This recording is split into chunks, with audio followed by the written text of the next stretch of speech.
Bendito seja o nome do Senhor. Nós agradecemos a Deus pela oportunidade de nessa manhã podermos conversar um pouquinho sobre a palavra do Senhor com os nossos irmãos. Abra sua revista na página de número 31. Página número 31 é a lição de número 5. Nós estamos estudando esse trimestre, irmãos, acerca da palavra do Senhor, né? Naquilo que nós cremos, as principais doutrinas, né? Aquilo que conduz a nossa vida espiritualmente, que nos orienta espiritualmente.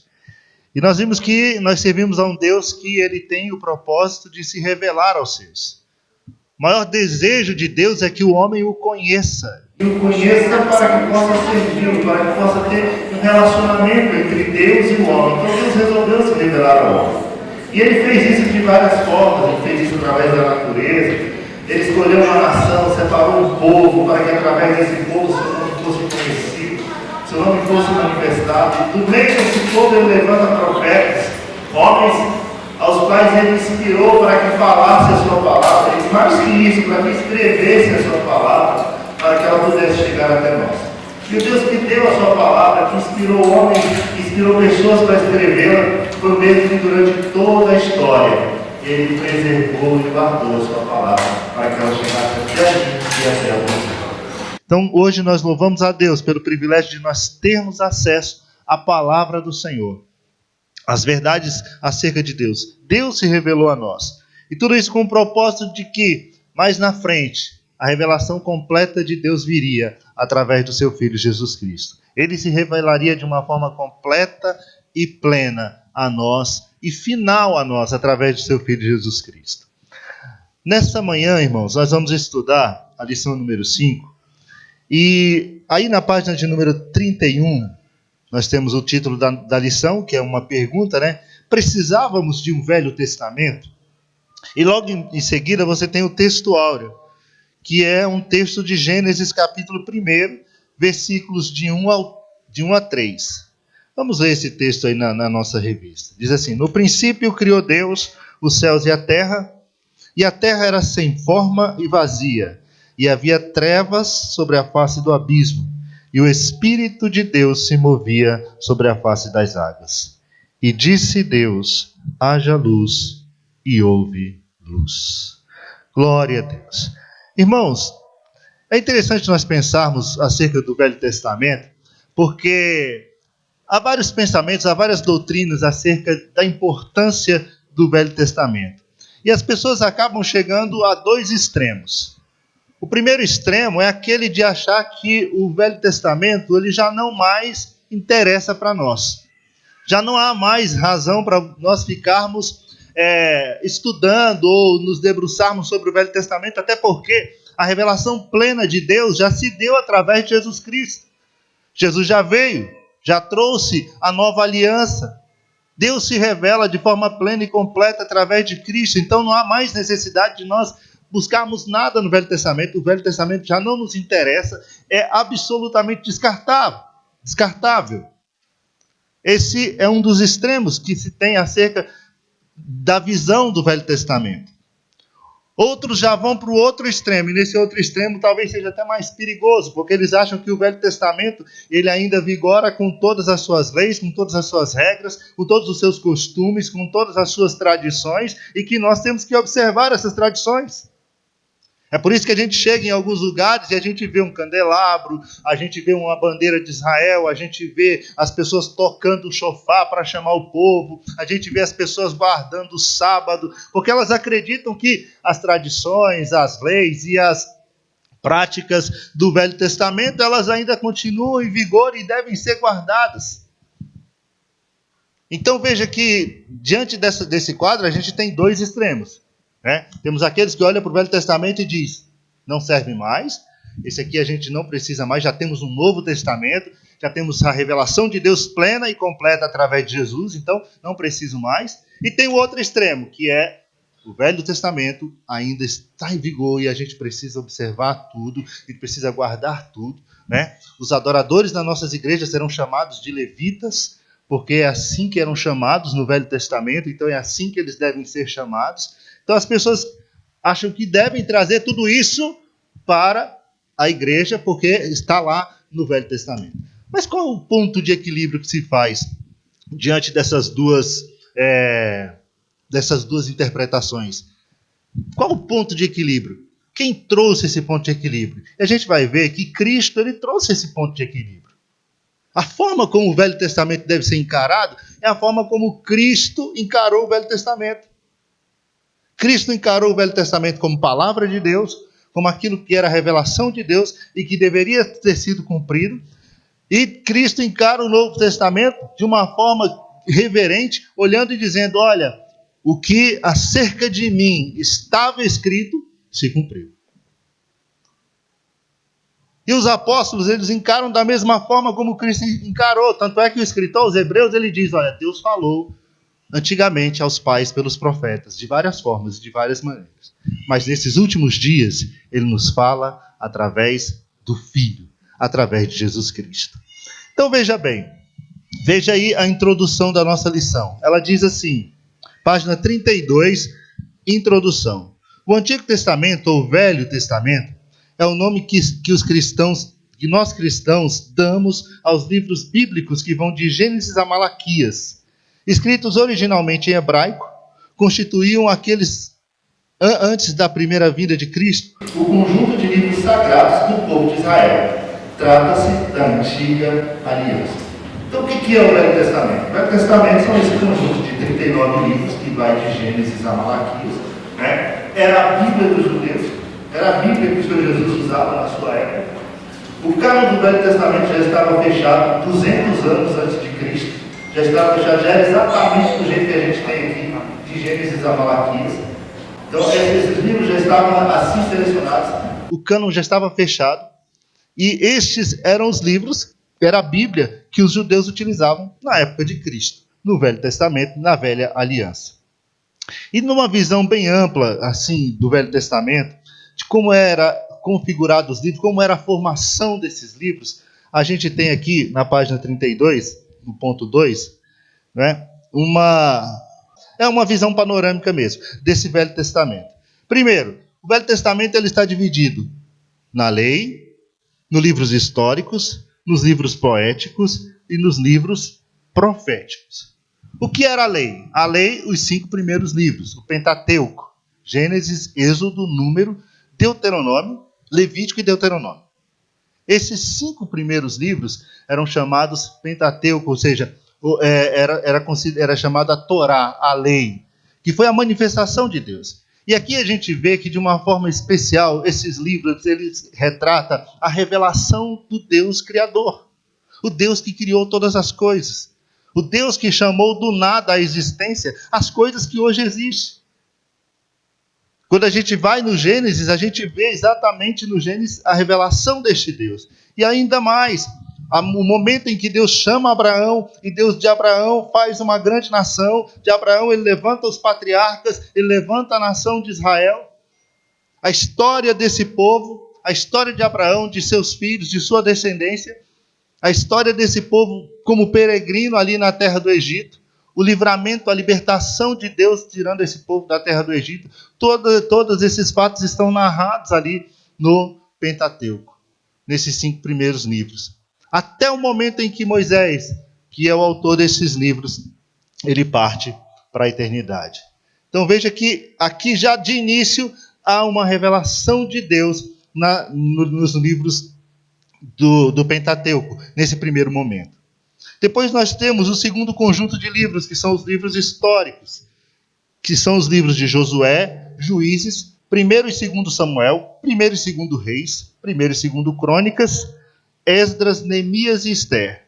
Esses livros, eles tratam da história de Israel, desde o momento em que eles entraram na Terra Prometida, até o momento em que eles voltam do cativeiro babilônico e começam a reconstruir de novo as cidades, os muros de Jerusalém, quando eles retornam com Zorobabel, com Esdras, com Neemias. Então veja que a história do povo está aqui descrita, o cuidado de Deus para com esse povo, a atenção de Deus em querer preservar o seu povo, para que através desse povo ele pudesse se revelar a outras nações e se fazer conhecido. Tudo isso a gente entende quando a gente tem essa visão do Velho Testamento. Quando a gente passa a ler, a entender o Velho Testamento, a gente tem essa visão deste Deus que está ali se revelando desta forma. E depois nós temos um terceiro conjunto de livros, que são os livros poéticos, ou livros de sabedoria. O livro de Jó, Salmos, Provérbios, Eclesiastes, Cantares ou Cântico dos Cânticos e Lamentações de Jeremias. Esses livros, como está escrito aqui na revista, aqui temos livros de didática incomparável, que procuram levar o leitor à sabedoria, ao bem e à justiça. Então veja que Deus, o cuidado de Deus não era somente de que seu povo o conhecesse, mas que seu povo crescesse nesse conhecimento, se aprofundasse nesse conhecimento e andasse de acordo com esse conhecimento.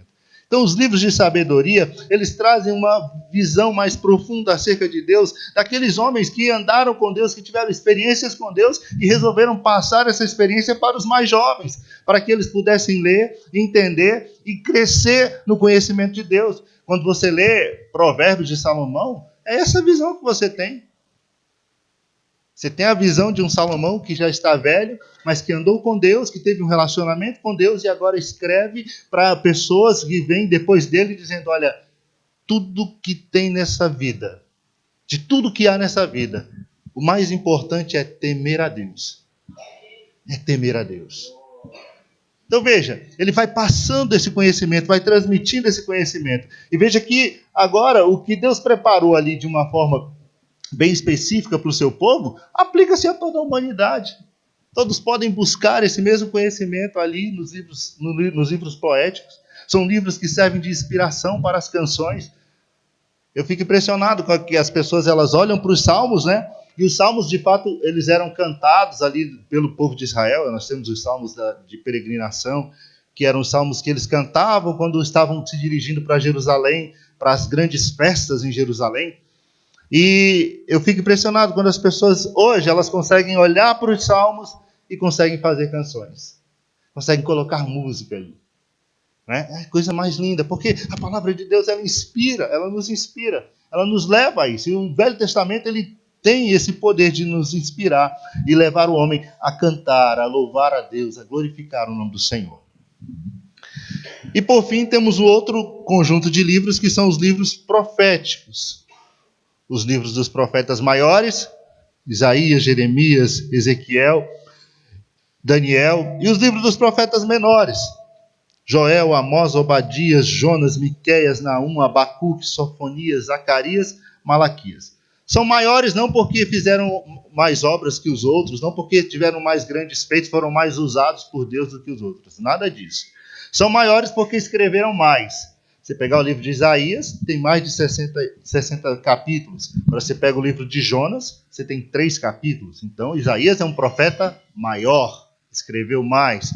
Jonas é um profeta menor, Jonas escreveu menos. Então essa é a diferença, profetas maiores e profetas menores. Os livros são menores, profetas menores. Mas os livros proféticos, eles têm uma importância fundamental para a vida cristã, porque eles revelam o cuidado de Deus para com seu povo, o zelo de Deus para com seu povo, porque Deus queria que seu povo andasse de acordo com a sua palavra, de acordo com a sua lei. E Deus sempre levantava esses homens, esses profetas, para que pudesse advertir o povo, chamar o povo a se aproximar de Deus, a se voltar para Deus. Quando o povo estava se distanciando de Deus, os profetas eram levantados.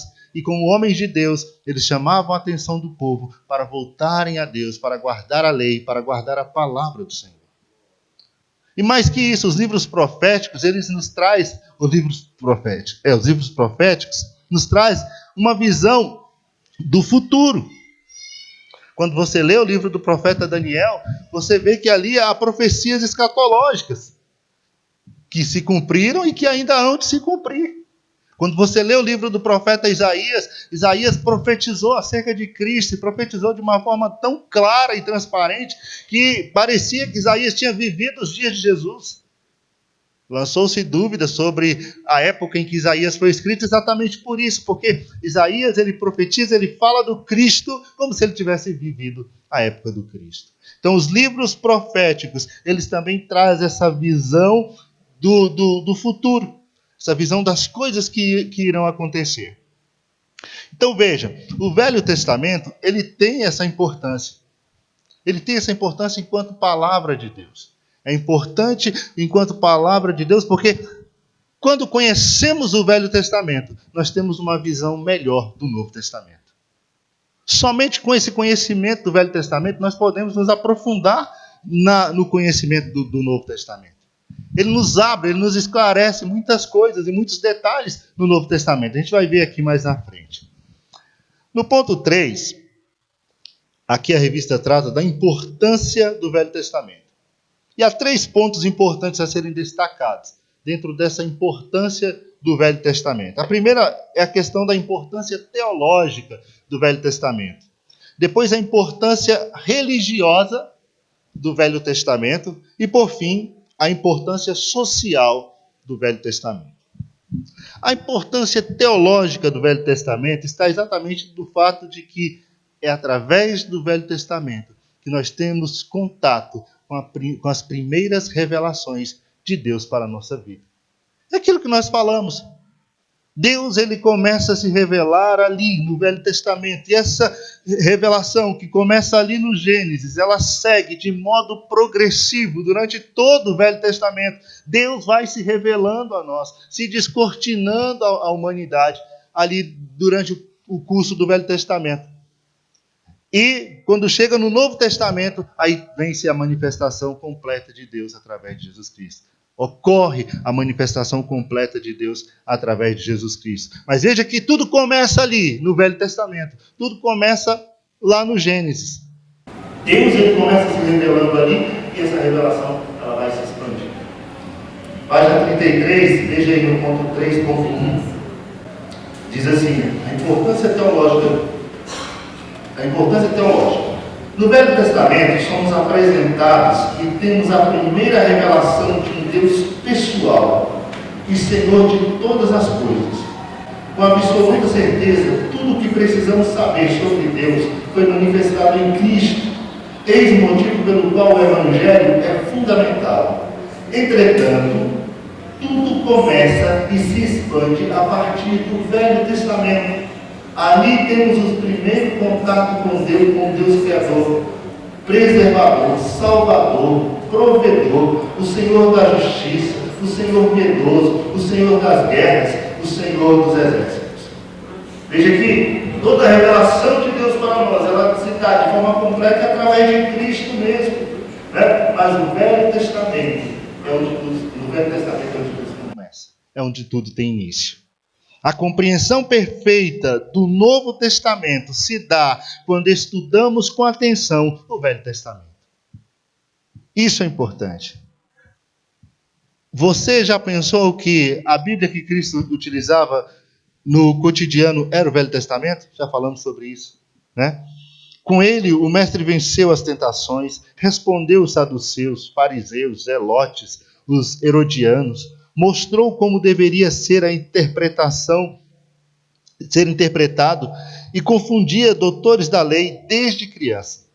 Há no Velho Testamento narrativas que nos inspiram, que nos arrebatam, que nos chocam, mas acima de tudo, que nos levam a estar de joelhos perante o Senhor.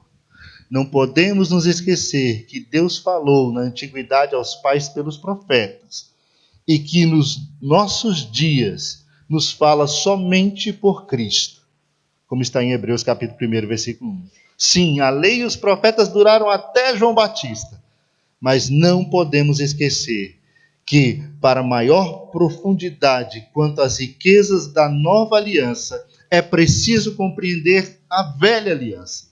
Em Cristo cessou todo o ritual do Velho Testamento, mas com completa certeza, conhecer o Antigo Testamento nos fará apreciar mais ainda as bênçãos e verdades do Novo Testamento. Então veja, é aquilo que nós falamos no início. Nós não seguimos os rituais, os cultos, as práticas do Velho Testamento. Porque essas coisas ficaram para trás. Em Cristo essas coisas todas foram deixadas para trás. Não há mais sacrifício, não há mais necessidade de que se ofereça sacrifício. Nós não temos mais necessidade de um sumo sacerdote que entre no lugar santíssimo. Não temos mais necessidade de construir tendas, de fazer tabernáculos. Não temos mais essa necessidade. Todas aquelas coisas do Velho Testamento que apontavam para Cristo, que eram figuras de Cristo, elas já se cumpriram, já se realizaram. Nós vivemos à luz do Novo Testamento. Nós cremos que agora Deus nos fala é através de Jesus Cristo. Deus que falou através dos profetas, Ele continua falando, mas agora através do seu Filho. Mas cremos também que quando conhecemos o Velho Testamento, estudamos o Velho Testamento, nós temos uma visão mais ampla do Novo Testamento. Isso nos abre uma visão mais ampla para entendermos o Novo Testamento. Por isso que nós não temos levitas na igreja. Por isso que nós não temos sacerdotes na igreja. Porque nós cremos que na Nova Aliança não é assim. Né? No Novo Testamento não é assim. Mas nós temos a compreensão de que tudo aquilo que ali estava trouxe a nós um conhecimento maior acerca de Cristo, do seu ministério, da sua missão, daquilo que Cristo representa para a igreja, para a nossa vida. Segundo lugar, a importância religiosa. Irmãos, na época dos judeus, já existia um grupo muito grande de religiosos no mundo. Vários tipos de religião, vários deuses, povos que cultuavam seus deuses de diversas formas. E Deus, Ele queria exatamente chamar a atenção dos povos daquela época para o fato de que o único Deus verdadeiro era o Senhor, o Deus de Israel. Que a única forma de culto aceitável era o culto que deveria ser prestado a Ele, Deus de Israel. O Deus único e verdadeiro. Então veja que a importância religiosa do Velho Testamento é exatamente para isso, para chamar a atenção dos povos para a forma de culto que Deus queria que o seu povo prestasse a Ele, a forma de adoração que o Senhor queria receber do seu povo. Veja que naquela época, até mesmo a nação de Israel sofria a influência das outras religiões, dos outros deuses, dos outros povos. De vez em quando o povo estava misturado com as religiões daquela época, com a forma de adoração daquele povo, mas Deus estava sempre olhando para o seu povo e chamando a atenção deles e dizendo: olha, quando vocês entrarem na terra para a qual eu vou conduzir vocês, quando vocês chegarem ali, não vá pelo costume daquele povo. Não preste a mesma forma de adoração que aquele povo presta ali aos seus deuses, porque não era isso que Deus queria. Não era aquele tipo de religião que Deus queria. Não era aquele tipo de culto que Deus queria.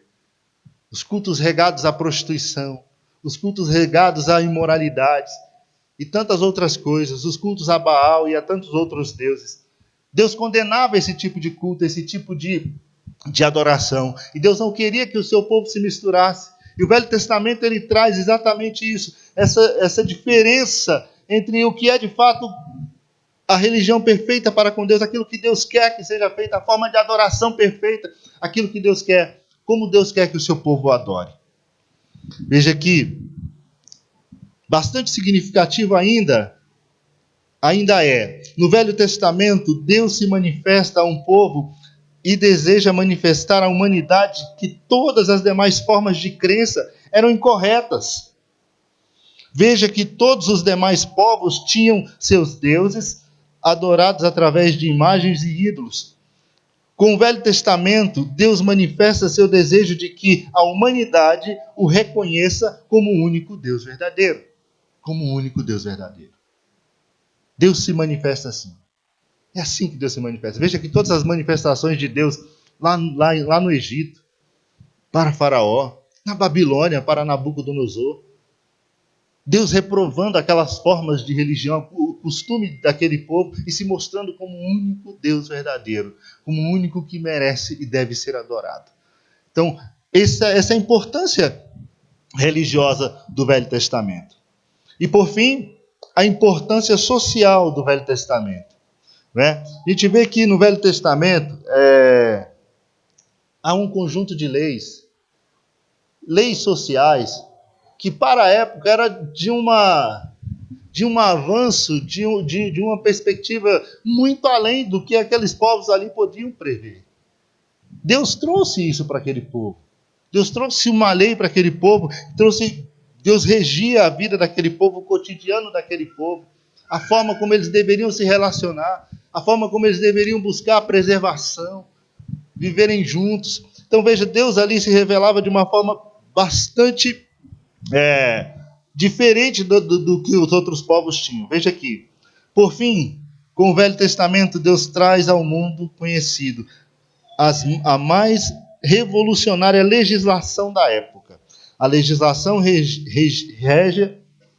regia não somente o cotidiano de Israel, mas trazia o primeiro contato dos povos com os princípios jurídicos que até hoje são fundamentais: proporcionalidade, responsabilidade civil, reinserção, recuperação social, limitação dos poderes.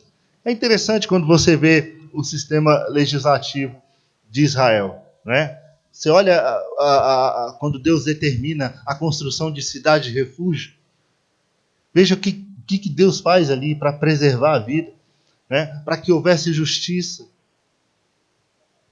Aquelas pessoas que cometiam homicídio e talvez até fizessem de forma culposa, para que os outros não viessem se vingar-se dele, tinha um lugar onde ele poderia entrar e se refugiar e ali ele se proteger. O cuidado de Deus com os doentes, com os leprosos, uma cidade para que eles pudessem ali ser cuidados, ser tratados. Um outro exemplo, até o pastor Júnior colocou lá no vídeo de orientação para os professores, que era acerca da colheita dos frutos. Todos os anos, Deus ordenava que quando se fizesse a colheita, não se colhesse tudo. Deixasse alguns lá. Não deviam colher todos os frutos, não deviam fazer a colheita de forma completa e total. Tinha que deixar frutos ali. Para quê? Para que os pobres pudessem vir no final da colheita e ali também se servir daquilo que sobrou ali. Era o cuidado de Deus, era a proteção de Deus com aquele povo. Tanto é que quando Ruth volta com sua sogra Noemi para o território de Israel, ela vai exatamente viver disso. Né? Ela vai ali para as terras de Boaz e ela vai colher o que sobrou ali daquelas espigas. Veja que havia um cuidado social de Deus com aquele povo. Deus manifestaria através da sua lei todo o seu cuidado, toda a sua proteção. Por fim, irmãos, veja que a importância do Velho Testamento, ela é fundamental, tanto no sentido teológico, quanto no sentido religioso, quanto no sentido social. Talvez você lendo, você descubra outras importâncias que o Velho Testamento traz para a nossa vida, mas essas aqui nós destacamos nessa manhã. Sobre os escritores do Velho Testamento, nós temos que estes homens, eles escreveram a palavra de Deus, foram iluminados pelo Senhor, guiados pelo Senhor, em épocas diferentes, homens de culturas diferentes, de épocas diferentes e de localidades diferentes. Você tem Moisés, que foi criado no palácio, mas você também tem aquele que cuidava de vacas e também escreveu a palavra do Senhor. Era Ageu, não era? Então, você tem pessoas de vários níveis, tem profetas, tem sacerdotes que escreveram a palavra do Senhor, foram levantados por Deus, e durante um período de 1100 anos, do século XVI ao século V antes de Cristo, esses homens receberam a revelação de Deus e escreveram a revelação de Deus. Foram usados pelo Senhor como instrumentos de Deus para manifestar a sua palavra no Velho Testamento. Então veja que o Velho Testamento, irmãos, ele tem uma importância significativa para nós, porque ele nos abre a compreensão para as verdades do Novo Testamento. Somente com essa compreensão do Velho Testamento, nós temos uma maior facilidade de entender as verdades do Novo Testamento. Você já tentou ler o livro de Hebreus?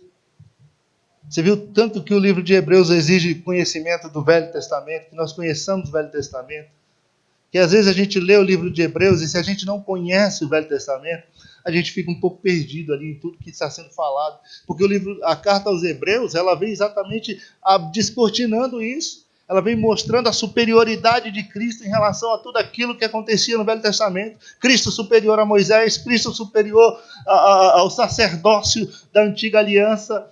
Então ele vem mostrando isso, e se a gente não tem um conhecimento destas coisas lá no Velho Testamento, a gente não vai ter essa compreensão.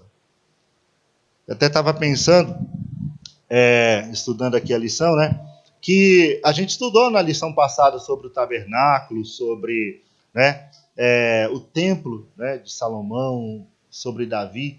E esses estudos eles foram fundamentais, porque nós também, no Novo Testamento, nós estávamos estudando na nossa leitura diária, depois nós estudamos a carta aos Hebreus. Então fica mais fácil você ler, e quando você lê ali na carta aos Hebreus, você já tem essa visão do que você estudou lá sobre o tabernáculo, sobre os sacerdotes, sobre as vestes sacerdotais, sobre o sumo sacerdote, sobre os sacrifícios. E você tem essa compreensão, você entende melhor aquilo que está sendo escrito ali, está sendo descrito ali. É interessante que o escritor aos Hebreus, no capítulo 5, ele começa a falar acerca da importância de Cristo em relação ao sacerdócio da antiga aliança. E ele começa a dizer que o sacerdócio de Cristo era um sacerdócio superior ao sacerdócio de Arão, porque era um sacerdócio segundo a ordem de Melquisedeque. Aí ele dá uma pausa e ele diz assim, olha, sobre esse assunto eu tenho coisas muito difíceis para explicar para vocês. Só que eu não tenho como fazer isso agora, porque vocês se tornaram indolentes, preguiçosos para aprender, para crescer. São coisas difíceis, mas que vocês agora não têm condições, porque vocês ainda precisam de leitinho, de um alimento. Vocês não podem receber esse alimento mais sólido, mais pesado. Então veja, ele tinha que explicar o que aquilo representava, que Cristo representava, a superioridade de Cristo. E ele vem explicando tudo isso lá no capítulo 7 da carta aos Hebreus. Mas naquele momento ele não podia, porque aquele povo ainda não tinha um conhecimento mais profundo acerca das coisas, das Escrituras, lá no Velho Testamento. Então veja que é importante ter esse conhecimento. Não podemos nos esquecer que agora Deus nos fala através de Jesus Cristo. Que é através de Jesus Cristo que Deus se revela a nós. Cristo é a revelação completa e perfeita de Deus. Mas então, Cristo sendo a revelação completa e perfeita de Deus, como Cristo lidou com o Velho Testamento? Como Cristo lidou com o Velho Testamento? Como foi o relacionamento de Cristo e como foi o relacionamento dos apóstolos com o Velho Testamento? A lembrar que a Bíblia de Cristo era o Velho Testamento. Quando Cristo estava sendo tentado no deserto, Cristo se utilizou da palavra de Deus para vencer e foi o Velho Testamento. Os apóstolos, eles se utilizavam da palavra de Deus. Lembra de Pedro, no dia de Pentecostes? Quando Pedro foi explicar o que estava acontecendo ali em Pentecostes, ele se utiliza da profecia de Joel. Ele diz, isso que está aqui acontecendo é para que se cumpra aquilo que profetizou Joel. Nos últimos dias derramarei do meu espírito sobre toda a carne. Atos Apóstolos, capítulo 2. Então veja que tanto Cristo como os apóstolos, eles se utilizavam dos textos do Velho Testamento. Veja bem, quando a gente abre aqui, abra aí sua revista, por gentileza, na página 34, no ponto 5, relação de Cristo e dos apóstolos com o Velho Testamento. No 5.1 tem Cristo e o Velho Testamento. O primeiro texto bíblico que está aí na sua revista é o texto bíblico de Mateus, capítulo 23, versículo 35. Diz assim, para que sobre vós caia todo o sangue justo que foi derramado sobre a terra, desde o sangue de Abel, o justo, até o sangue de Zacarias, filho de Baraquias, que matastes entre o santuário e o altar. Aqui, Cristo atesta a historicidade dos personagens bíblicos do Velho Testamento. Veja que quando Cristo faz uma citação dessa, quando Cristo se utiliza de um texto como esse, ele está exatamente atestando a veracidade desse texto quanto aos personagens do Velho Testamento. Está dizendo, olha, Abel não foi um mito, não foi uma história. Abel de fato existiu. Os profetas no Velho Testamento, eles de fato existiram. Então não é, como muita gente pensa, uma história inventada que foi ali arranjada e contada. Não, o que está ali é fato, se deu. E Cristo, quando ele se utiliza desse texto, quando ele se utiliza desses textos do Velho Testamento, ele está exatamente aqui atestando a veracidade de todos esses fatos. Está dizendo, esses personagens, de fato, eles existiram. Essas pessoas, de fato, elas estavam ali. Veja aqui o outro texto, Mateus 19, capítulo 4 a 6, diz assim: Ele, porém, respondendo, disse-lhe: Não tendes lido que aquele que fez no princípio macho e fêmea os fez, e disse: Portanto deixará o homem pai e mãe, e se unirá à sua mulher, e serão os dois uma só carne. Assim não são mais dois, mas uma só carne, porquanto o que Deus ajuntou, não os separe o homem. Aqui Cristo atesta a historicidade dos fatos e acontecimentos do Velho Testamento. Veja que no primeiro texto ele faz referência a personagens do Velho Testamento. Uma forma de nos trazer a certeza, a convicção de que não foi história, que essas pessoas de fato elas existiram. E nesse segundo texto que nós lemos aqui de Mateus 19, ele atesta os fatos do Velho Testamento. Os fatos, ele diz, olha, no princípio houve sim um Deus que criou todas as coisas. Deus criou o homem, macho e fêmea os criou. Deus os colocou ali e fez com que eles crescessem, se multiplicassem ali. Está dizendo, olha, isso aqui não é história, isso aqui aconteceu. É o próprio Cristo que vem e faz com que nós olhemos para esses textos do Velho Testamento e digamos, isso não é uma história qualquer, isso não foi invenção humana, isso aqui de fato se deu. De fato se deu. Tem um outro texto aqui interessante, que é esse de Marcos, capítulo 12, versículo 26. Não está aí na sua revista, mas você pode acompanhar na sua Bíblia. Marcos 12, 26, e também nos traz essa certeza, essa convicção, né? Cristo atestando a historicidade dos fatos, dos acontecimentos do Velho Testamento. Marcos 12, versículo 26 diz assim: A respeito da ressurreição dos mortos, ainda não tendes lido nos livros de Moisés? Nos textos referentes à sarça, como Deus lhe declarou, eu sou o Deus de Abraão, o Deus de Isaque e o Deus de Jacó? Ora, ele não é Deus de mortos, e sim Deus de vivos. Estais absolutamente enganados. Então veja aqui uma resposta de Cristo aos saduceus. Eles vinham questionar Jesus acerca da existência da ressurreição. E eles trazem uma história lá do Velho Testamento. E Jesus ele traz aqui um fato interessante. Ele diz, olha, vocês não leram lá nos livros de Moisés? Jesus disse que foi Moisés que escreveu. Né? Até Jesus disse que foi Moisés que escreveu. Tem gente dizendo que não foi Moisés que escreveu. Né? Então Jesus diz, olha, Moisés escreveu. Você lembra que quando Deus apareceu para Moisés lá no meio da sarça? Então isso não foi história, não. Isso não é história de carochinha. Jesus está dizendo isso de fato aconteceu. Jesus ele vem e comprova, ele atesta a historicidade dos fatos. Ele diz, olha, isso aconteceu. Deus um dia se manifestou a Moisés no meio do deserto, no meio de uma sarça. No meio de uma sarça. E quem quiser que diga que isso foi história, Jesus disse que foi verdade. Jesus disse que aconteceu. Entende? E aí tem outros exemplos, tem esses textos de João, que é muito interessante, né? Quando Jesus ele é questionado por eles, quando Jesus chega e diz, eu sou o pão da vida, né? Eles questionam e falam, Deus nos deu o pão, nossos pais comeram maná lá no deserto. Aí Jesus faz referência a esse texto e diz, seus pais comeram de fato maná no deserto e morreram. Eu sou o pão vivo que desceu do céu.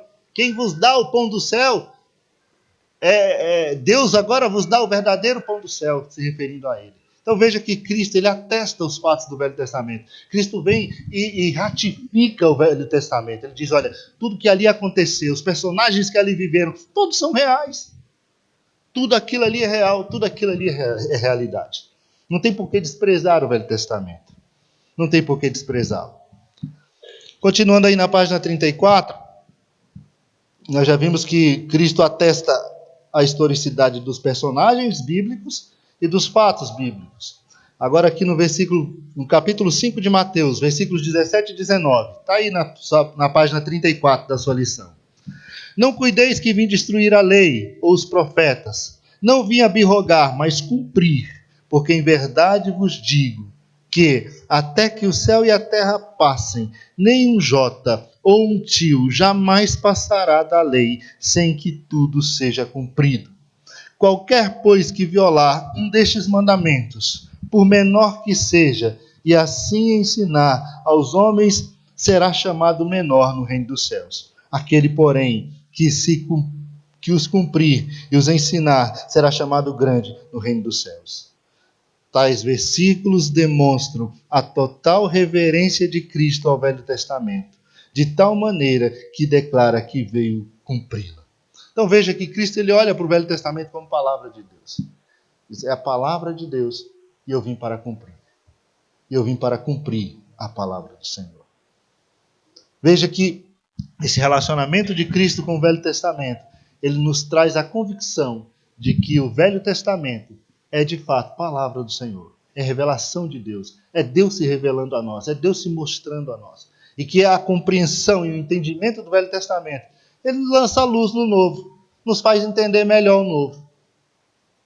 Não podemos desprezá-lo. Claro que não vamos viver a luz do Velho Testamento como muita gente faz. Mas nós não podemos olhar para o Velho Testamento e dizer não presta, não serve. Não, é revelação de Deus. É Deus se mostrando os desígnios e os propósitos de Deus. Aquilo que Deus faria e realizaria através de Jesus Cristo, Deus já estava trazendo desde o Gênesis. Desde o Gênesis. Quando Jesus se encontra com os discípulos no caminho para Emaús, é interessante, né? Porque Jesus ele começa a descrever para aqueles dois homens tudo o que estava escrito sobre ele, desde os livros de Moisés até os profetas. Veja que a viagem foi longa, hein? E a conversa foi longa. E Jesus veio conversando com aqueles homens e abrindo o Velho Testamento para eles e dizendo, olha, lembra disso aqui? Lembra dessa profecia aqui de Gênesis 3? Isso aqui falava a meu respeito. Quando Deus olhou para Adão e disse assim, ó, da semente da mulher vai nascer um, Jesus explicou isso para eles. Jesus explicava acerca do tabernáculo para eles e dizia, olha, tudo aquilo ali já prefigurava o meu sacrifício. Então Jesus veio explicando o Velho Testamento para aqueles homens, abrindo para eles. Mas em Cristo todas as coisas se cumpriram. Em Cristo tudo se cumpriu, tudo se fez realidade. Glória a Deus. Então veja, irmãos, agora vamos ver como os apóstolos se relacionaram com o Novo Testamento. Não diferente de Cristo, porque eles aprenderam com Cristo. Eles andaram com Cristo, eles viveram com Cristo, e a forma como Cristo se relacionava com o Velho Testamento é a forma como os apóstolos também vão se relacionar com o Velho Testamento. E, consequentemente, é a forma que eu e você também devemos nos relacionar com o Velho Testamento. Veja que, aí na página 34, no finalzinho, diz assim, os apóstolos e os discípulos de Cristo no seu relacionamento com o Velho Testamento.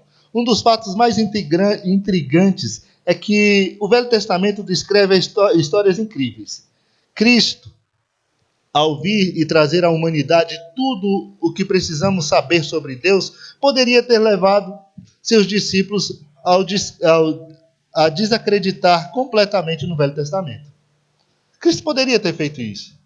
Cristo não era a revelação perfeita e final de Deus, ele poderia ter dito para os seus discípulos, esquece agora tudo que vocês sabem sobre o Velho Testamento, esquece tudo isso agora e olhem só para mim, porque agora eu vou falar. E Deus vai falar através de mim. E assim se deu. Cristo é o verbo que se fez carne e habitou entre nós. Né? Mas Cristo ele não fez com que os discípulos desacreditassem do Velho Testamento. Não fez com que isso acontecesse. Veja que o apóstolo Paulo, ele fala acerca da criação, o apóstolo João, ele fala acerca da criação, e ele usa texto do Velho Testamento. Né? Veja que Gênesis 1, quando fala que Deus criou todas as coisas, nós temos uma compreensão melhor disso em João, no capítulo 1, a partir do versículo 1. Ele diz que no princípio era o verbo era Deus, o verbo estava com Deus. Aí no versículo 3 ele diz, todas as coisas foram feitas por ele, e sem ele nada do que foi feito se fez. Então João ele esclarece Gênesis 1, ele lança uma luz sobre esse texto, ele diz, olha, o Deus Criador, ali no Gênesis 1, era exatamente Jesus Cristo. O Deus Filho criando todas as coisas, projetadas pelo Deus Pai. E Paulo vem e confirma isso lá em Colossenses capítulo 1, versículo 16. Ele diz que em Cristo todas as coisas foram criadas. Em Cristo todas as coisas foram criadas. Então, nos afirma que além da criação ter existido, foi obra de nosso Senhor Jesus Cristo. É isso que os apóstolos nos dizem, tanto o apóstolo João quanto o apóstolo Paulo. Eles dizem que a criação, ela existiu exatamente como está descrita ali no Gênesis, e que ela foi obra do Senhor Jesus Cristo. Paulo até lá em Timóteo, ele diz a ordem, ele diz, olha, primeiro Deus cria o homem, depois Deus cria a mulher. E ele fala acerca da tentação e ele diz, olha, a mulher foi enganada, foi a mulher que foi enganada. Então os apóstolos, eles também se utilizam do texto do Velho Testamento e eles trazem para nós essa certeza de que os fatos que ali estão narrados, eles se deram exatamente da forma como estão descritos. Exatamente da forma como estão descritos. Os sacrifícios de Abel e de Caim, o primeiro assassinato, o primeiro homicídio descrito em Gênesis, quando você vai lá para Hebreus, no capítulo 11, você tem, aliás, o capítulo 11 de Hebreus é de uma riqueza, né, de detalhes acerca do Velho Testamento. Quando você para ler o capítulo 11 de Hebreus, ele começa desde lá do início, falando de Enoque, falando de Abraão, e fala dos patriarcas, e conta toda a história. Então ali está, de fato, atestando a veracidade de todos os fatos históricos e de todos os personagens do Velho Testamento. O escritor aos Hebreus, ele faz isso. Ele mostra isso de uma forma muito clara. Veja a forma como Mateus fala acerca do dilúvio. Foi o próprio Cristo falando do dilúvio, né? Cristo não fala do dilúvio como se tivesse sido uma história que alguém contou e passou e... Não, ele fala do dilúvio como um fato. Se deu. Ele diz, e da mesma forma como aconteceu ali, vai acontecer na vinda do Filho do Homem. Vai se dar na vinda do Filho do Homem. Lá em Lucas nós temos a descrição da história de Ló, né? Da destruição de Sodoma. Cristo também faz referência a esse texto, a essa passagem, e mostra que não é uma história qualquer, não é um conto qualquer, isso se deu, isso aconteceu. E nos chama a atenção para que nós tomemos cuidado com a nossa vida. Para que nós tomemos cuidado. Ele diz, olha, lembrai-vos da mulher de Ló, né? Isso ainda se utiliza do Velho Testamento para chamar a nossa atenção e dizer, ó, fique atento, não olhe para trás, não olhe para as coisas que ficaram. E assim a palavra de Deus ela vai nos trazendo. Os apóstolos eles vão abrindo para nós esse conhecimento acerca do Velho Testamento. Vão se utilizando do Velho Testamento exatamente para, de uma forma muito clara, deixar bem específico que as verdades ali descritas, elas são reais e elas falam no nosso coração. Veja que no final da página 35, diz assim, Paulo confirma fatos como o êxodo através do Mar Vermelho, está lá em 1 Coríntios capítulo 10, versículo 1 e 2, né? A provisão de água e do maná, lá em Êxodo 16, tudo isso a gente encontra lá nas cartas de Paulo aos Coríntios. E quando chega lá no finalzinho aí da página 35, do lado direito, nós temos o apóstolo Tiago. Eu acho esse texto fantástico, esse texto de Tiago, capítulo 5. Porque aqui, Tiago ele não só atesta a realidade de que Elias existiu. Elias existiu, ele diz, Elias era um homem como eu e como você. Era alguém assim como eu e como você, mas foi alguém que serviu a Deus. Foi alguém que esteve na presença de Deus. E Elias orou e por 3 anos e meio não choveu. E depois Elias orou de novo e aí choveu. Então ele vem atestando, não somente Tiago fazendo isso, né? Da mesma forma como Jesus se utilizava do Velho Testamento, os apóstolos também se utilizavam, né? Para trazer lições de vida para aquele povo e demonstrar a eles verdades espirituais, provando que esses personagens são reais e que os fatos ali descritos também são reais. Também são reais. Página 35, continuando aqui, diz assim, pense agora no seguinte fato. Os apóstolos eram a voz de quem? Eram a voz de Cristo. É aquilo que eu disse.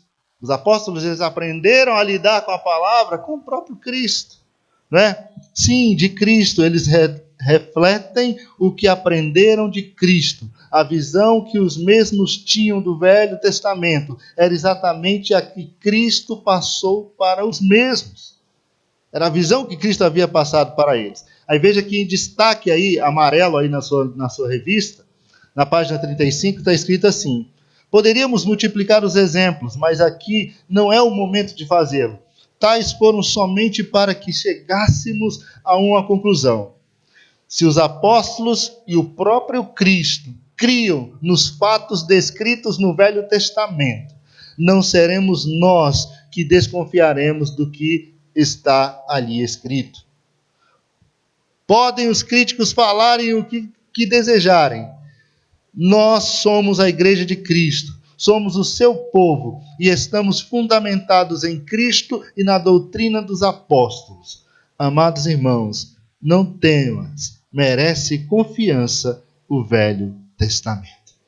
Então aquela história de que você tem que descartar o Velho Testamento, que ele não serve mais, que ele não se aproveita mais nada do que está lá por causa do Novo Testamento, não é bem por aí. Não foi isso que Cristo fez, não foi isso que Cristo ensinou, não foi esse o posicionamento de Cristo nem dos apóstolos. Então esse ensino, essa doutrina de que o Velho Testamento não presta mais para nada, não tem mais utilidade nenhuma depois do Novo. Não é bem assim, não foi isso que Cristo fez. E também essa história de que ele também está em vigor, de que a gente tem que viver de acordo com as normas ali do Velho Testamento. Não podemos comer a carne de porco, não comer carne de porco. Né? Não podemos, temos que guardar os sábados, essas coisas. Não, isso aí também é o outro ponto, é o outro exagero. Cristo ele veio exatamente para colocar o equilíbrio nas coisas. Para dizer, olha, lei e os profetas duraram até João Batista, agora a revelação de Deus se dá através de Jesus Cristo, e aquilo que Jesus Cristo veio e ratificou do Velho Testamento é aquilo que nós seguimos. É aquilo que nós olhamos e dizemos, é assim que nós temos que viver. Então, o Velho Testamento ele não é uma historinha qualquer. Há quem diga que o Velho Testamento foram histórias montadas e colocadas ali de forma estratégica para dominação dos povos, para que os líderes pudessem dominar os povos. Então inventaram histórias ou colocaram ali histórias. Há quem diga que existem algumas novelas no Velho Testamento que foram inventadas ali, mas nós não cremos assim. E Jesus também não via assim, né? Jesus via como fatos que ali estão narrados e descritos para a edificação do seu povo. Continuando aqui, amados, Cristo é o maior interessado em sua palavra. Assim, se o Velho Testamento não estivesse completo para cumprimento dos objetivos do Logos, do Verbo de Deus, o Senhor teria corrigido. Mas ele não o fez. Por qual razão? Porque o Velho Testamento estava em conformidade com o seu autor. Merece o Velho Testamento. Merece confiança o Velho Testamento. Estava em conformidade com aquilo que Cristo estava ensinando. E aquilo que eles interpretavam de uma forma errada, Cristo veio e trouxe a interpretação correta. Aquilo que eles olhavam e pensavam que era de um jeito, Cristo veio e falou, está escrito? Eu porém vos digo. Está escrito assim? Eu porém vos digo. E ele, como autor da palavra, como o dono da palavra, poderia perfeitamente fazer isso. Então ele ratifica, ele confirma o Velho Testamento. Nós podemos olhar para o Velho Testamento hoje e dizer, é a palavra do Senhor. É a palavra do Senhor. Tudo que está aqui escrito, o Senhor Deus deu aos seus servos, os apóstolos, os profetas, aos homens que ele levantou. Por fim, nós temos aqui revelação de Deus no Velho Testamento. Quero ler com vocês somente essa parte aqui e a gente encerra porque já passou do nosso horário. Com absoluta certeza, o Velho Testamento não é um livro que o homem conseguiria escrever se desejasse. Quando fazemos a análise do seu texto, suas poesias, suas prosas, seus fatos históricos, vemos que somente Deus poderia tê-lo escrito. Sim, Deus é o autor do Velho Testamento e ao escrever desejou ser conhecido. Deus se revelou por intermédio de todos esses 39 livros de modo muito especial. Foi exatamente isso que nós falamos no início. É a revelação de Deus. Deus escolheu através desses livros se revelar ao seu povo, exatamente para que nós pudéssemos conhecê-lo e ter um relacionamento com ele. O propósito de Deus era se relacionar. Era que o homem não tivesse um relacionamento com ele. Se revelar ao homem para que o homem pudesse se relacionar com ele. Essa desde o momento do seu momento com a palavra. Primeiro se apresenta como Deus Criador, que que tudo fez, que tudo faz, tudo realiza, apenas com o poder da sua palavra. Deus que traz a existência à humanidade e cerca com todas as belezas possíveis. Após, ele se apresenta como libertador, providenciando ao homem caído as primeiras luzes de libertação, e após a libertação de todo o povo, em razão do cumprimento de promessas feitas aos seus servos, Abraão, Isaque e Jacó. Então Deus se apresenta primeiro como Deus criador, depois como Deus libertador. Como Deus libertador. E tudo isso já apontava para o que Deus faria à humanidade através de Jesus Cristo. Né? Deus libertaria o seu povo do poder, do domínio do pecado. Na condução de Israel pelo deserto, Deus se revela como Deus santo, protetor, preservador e instrutor. Após as grandes vitórias de Israel e a divisão da terra prometida, Deus se revela como disciplinador e libertador. Aí vem o período dos juízes, aquele momento em que o povo vivia aquela montanha-russa espiritual. Um momento estava bem com Deus, as coisas estavam funcionando, se afastavam de Deus, caiu nas mãos dos seus inimigos, e Deus ali disciplinando o seu povo, conduzindo o seu povo. Israel então passa para uma nova fase de sua história, que é o período dos reis. E Deus se apresenta como aquele que controla e modela a história do seu povo escolhido. Deus ele se mostra como o Senhor da história. Como Deus que tem o domínio e o controle da história do tempo em sua mão. Quando você lê Daniel, você tem exatamente essa visão. Do Deus controlador da história. Deus que tem o domínio da história. Deus diz, olha, vai ser assim, assim, assim. Vai ser esse povo dominando, depois esse povo dominando, depois assim. E depois o Cristo se manifesta. E tudo acontece exatamente da forma como Deus, que controla todo o universo, determinou em sua palavra. Em Esdras e Neemias, o Senhor se apresenta como o restaurador. É o Deus que olha para o seu povo, se compadece do seu povo e traz restauração para o seu povo. Tira o seu povo do cativeiro babilônico, traz de volta para a terra, para que eles pudessem ali ter um recomeço. É o Deus do recomeço, é o Deus das oportunidades. Deus se mostra assim. E até hoje Deus continua da mesma forma, irmãos. Deus é o Deus do recomeço, Deus é o Deus das oportunidades. É aquele que sempre está olhando para o homem que cai, que peca, que erra, e dando uma chance, dando uma nova oportunidade do homem se consertar, se melhorar, se levantar e continuar servindo a Deus. Em Eclesiastes, Deus nos dá o sentido da própria vida e da existência. Em Provérbios, Deus se revela como sabedoria. Em Cântico dos Cânticos, Deus se apresenta como o supervisor da sexualidade humana. Veja que Deus, no Velho Testamento, ele se revela, ele se mostra. E no Novo Testamento, ele continua sendo o mesmo Deus que se revelou a nós no Velho Testamento. Em todo o Velho Testamento. Que Deus nos abençoe, Deus continue nos dando graça de poder ler a sua palavra. Daqui a pouquinho nós vamos começar a estudar o Velho Testamento. Daqui a pouquinho nós vamos começar a leitura de Gênesis, né? Nós estamos já no último livro do Novo Testamento, Apocalipse. E daqui a pouco nós vamos começar a estudar o Velho Testamento. E vamos ver como vai ser glorioso. Estudar o Novo Testamento foi fantástico. E o Velho Testamento, irmãos, vai ser uma bênção também para a nossa vida. Nós vamos crescer muito, nós vamos aprender muito com o Senhor. E nós vamos ter uma visão mais ampla do Novo Testamento quando estivermos estudando os fatos do Velho Testamento. Deus, nós te agradecemos pela tua palavra. Te agradecemos, ó Deus, pelo teu cuidado para conosco, pelo teu amor, pela tua graça, pela tua misericórdia. Tu revelaste a nós. Tu se revelaste a nós, tu se mostraste a nós, tu se fizeste conhecido, Deus. E a tua palavra, Senhor amado, é este meio pelo qual o Senhor se revelou a nós. Tua bondade, teu amor, tua graça, tua misericórdia, teu poder, tua justiça.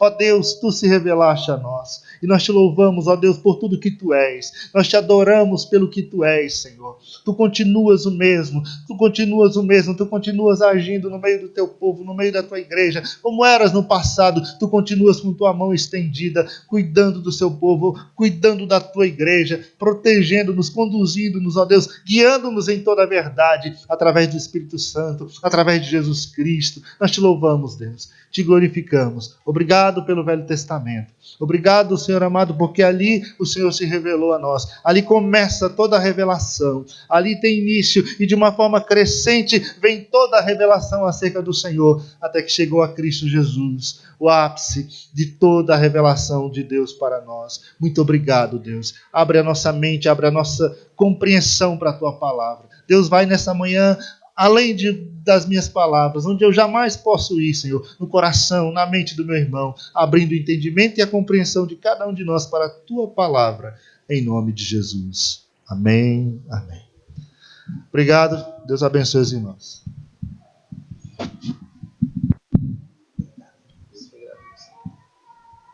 Como Deus é bom, né, irmãos? Como Deus é bom.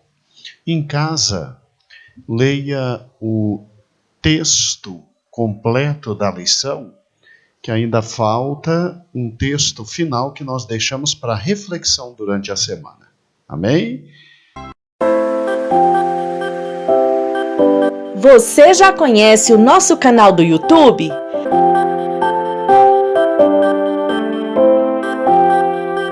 Todos os dias um vídeo é postado em nosso canal. Visite as nossas playlists, mensagens que edificam, leitura bíblica diária, congressos, louvores e muito mais. Nosso endereço é IEPBC Brasil.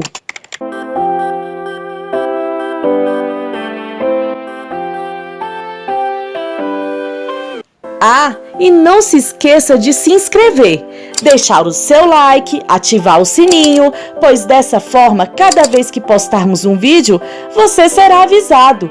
E também fique à vontade para deixar o seu comentário. Igreja Evangélica Pentecostal do Brasil para Cristo. Compromisso com Deus e sua palavra.